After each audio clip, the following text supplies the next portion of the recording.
सरकार द्वारा समर्थन मूल्य पर भी अगर बिक जाए तब भी किसानों का फायदा होगा।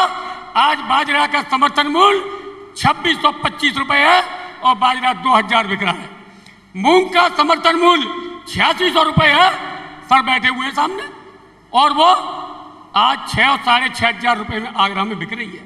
अगर ये समर्थन मूल्य पे चाहे उत्पादक हो, चाहे क्रेता विक्रेता कोई हो, चाहे कंपनी वाला हो, अगर समर्थन मूल्य आराम से नहीं ये मेरा मैं नहीं आपके सवाल का जवाब दिया जाएगा।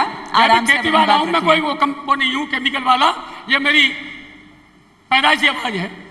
अगर हम लोग सरकार के माध्यम से अपने उत्पादन को समर्थन मूल्य पर भी बेचते हैं तब भी किसान का फायदा होगा, ये मेरा सवाल है। जी बिल्कुल।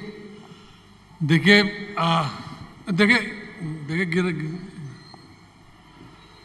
आपका जो भी नाम है, आप जहां से भी आए हो, आगरा से, देखिए सरकार वो आपका प्रोडक्ट बेचने के लिए ऑलरेडी समर्थन मूल्य घोषित कर चुकी है, करती रहती है, ऐसी बात नहीं है। बेचने का काम उसको आपका है। अब सरकार के अफसर तो जाएंगे नहीं आपके घर से आपका सामान लेके मार्केट में बेचने के। ये तो मेहनत आपको भी तो करनी पड़ेगी ना। अब आप सोचते हैं कि सरकार आपके दरवाजे पे जाए, आपको प्रोडक्ट लेके और वो बेचे, वो तो सरकार की बात। सरकार नीतियां बनाती है और नीतियों को आप जब तक नहीं लागू करोगे अपने ऊपर तब तक वो नीतियां बेकार है। आप कितनी बार जिला कृषि अधिकारी या उनसे मिलते हो? आप कितनी बार मिलते हो? आपके क्षेत्र में किसी विज्ञान केंद्र है, आपके क्षेत्र में महाविद्यालय है, किसी महाविद्यालय है, आपके क्षेत्र में जिला कृषि अधिकारी है, आप उनसे कितनी बार मिलते हो? जब तक आप उनसे मिलोगे नहीं, उनकी योजनाओं को जानोगे नहीं, तो सरकार कैसे आपकी मदद करेगी? जब आप पूरी इसीलिए तो अभी ये 12 दिन का संकल्प दिवस जो यहाँ हमारे डॉक्टर साहब बैठे हैं, इसीलिए मनाया जा रहा है कि वैज्ञानिक जाएंगे आपके यहाँ और सरकारी नीतियों का, और किसी विभाग के लोग जाएंगे, सरकारी नीतियों के बारे में पूरा बताएंगे।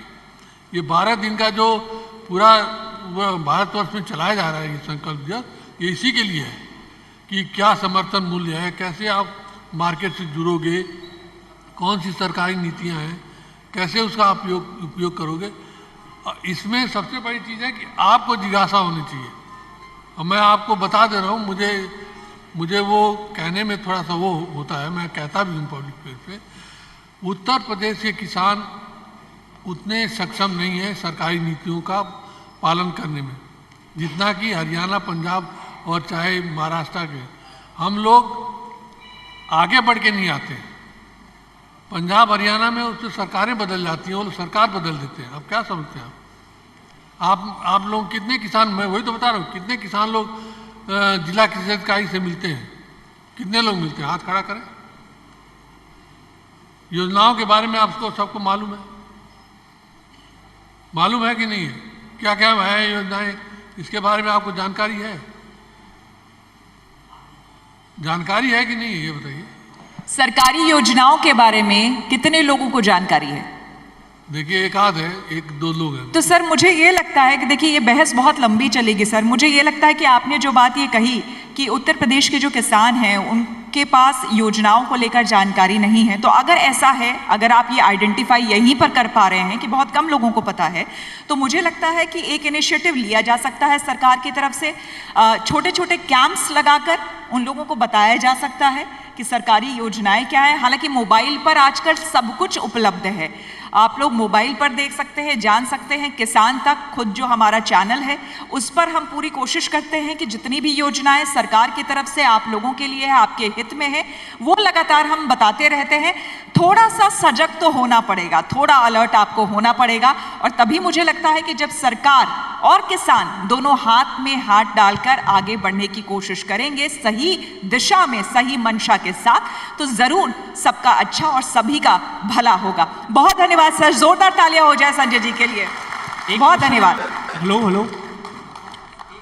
मैम, मैं क्षमा चाहता हूँ, गुणवत्ता की बात सर को थोड़ी देर, एक क्वेश्चन बस। जी गुणवत्ता की बात हो रही थी, तो मुझे ये जानना है सर कि जैसे आलू में हमें मान लीजिए विभिन्न वैरायटी हैं, और इनकी हमें मतलब ये जानना है न्यूट्रिशनल वैल्यू क्या है।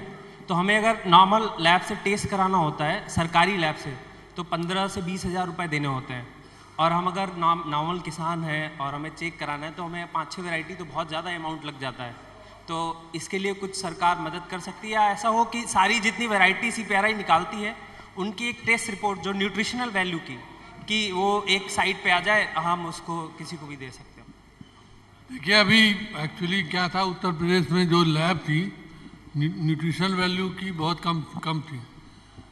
उसी के लिए मैंने अभी बताया ना कि चारों विश्वविद्यालय में हमारे ये लैब खोला जा रहा है। और हमें क्या लग रहा है कि लास्ट इस साल के अंत में वो सारी लैब चालू हो जाएंगी। हालांकि झांसी में जो हमारे केंद्रीय विश्वविद्यालय है और बांदा में जो कृषि विश्वविद्यालय है उसमें लैब चालू है। आप वहाँ से मिनिमम रेट है उनका, मुझे रेट का एक्चुअली पता नहीं है, लेकिन वो मिनिमम रेट है, जो जितना आप बता रहे उतना नहीं है, बहुत कम रेट है। आप वहाँ टेस्ट करा सकते हैं सैंपल भेज के, वो लोग आपको जो भी रिपोर्ट चाहिए वो लोग दे देंगे।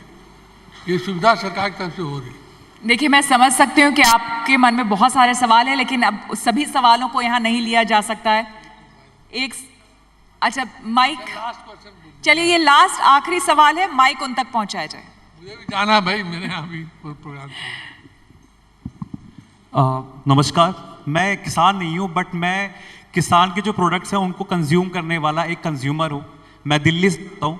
जैसा श्वेता ने बोला कि सर अगर किसी को प्रोडक्ट्स अपने बेचने हैं तो उसकी ब्रांडिंग और मार्केटिंग ज़रूरत है।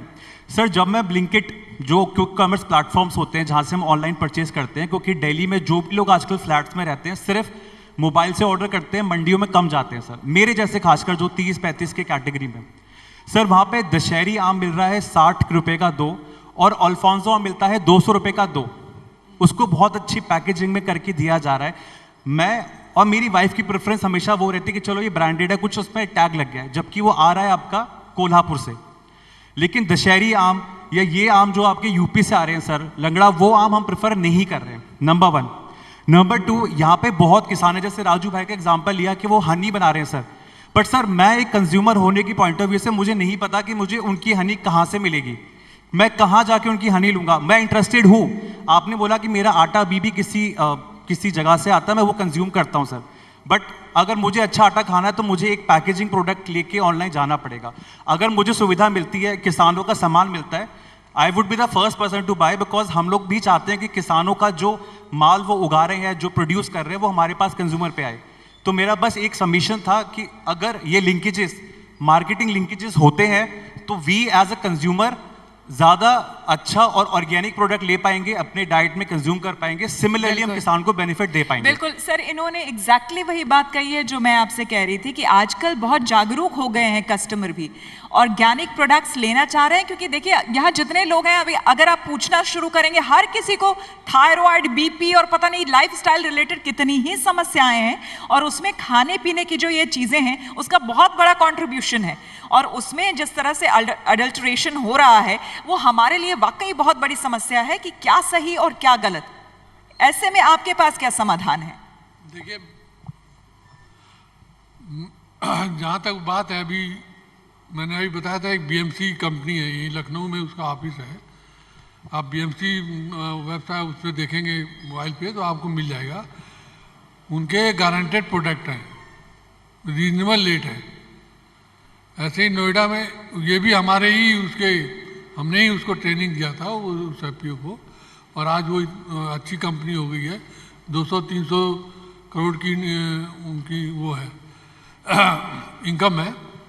ऐसे ही नोएडा में एक न्यूट्रिशन क्वालिटी करके एक प्रोडक्ट बेचते हैं मिस्टर प्रदीप सैनी, वो भी हम ही लोगों के मित्र हैं, अच्छे वो हैं, और उनके भी प्रोडक्ट बहुत अच्छे हैं। ऐसे कई सारे हैं। अगर आप डायरेक्ट, आजकल तो वो लोग आपके क्या नाम है, गूगल पे हैं, आप उनको डालेंगे नाम तो आपको मिल जाएंगे। लेकिन यही है कि आप जैसे लोग अगर आगे बढ़ के आएंगे और उनके प्रोडक्ट खरीदेंगे तो उनको उत्साह मिलेगा।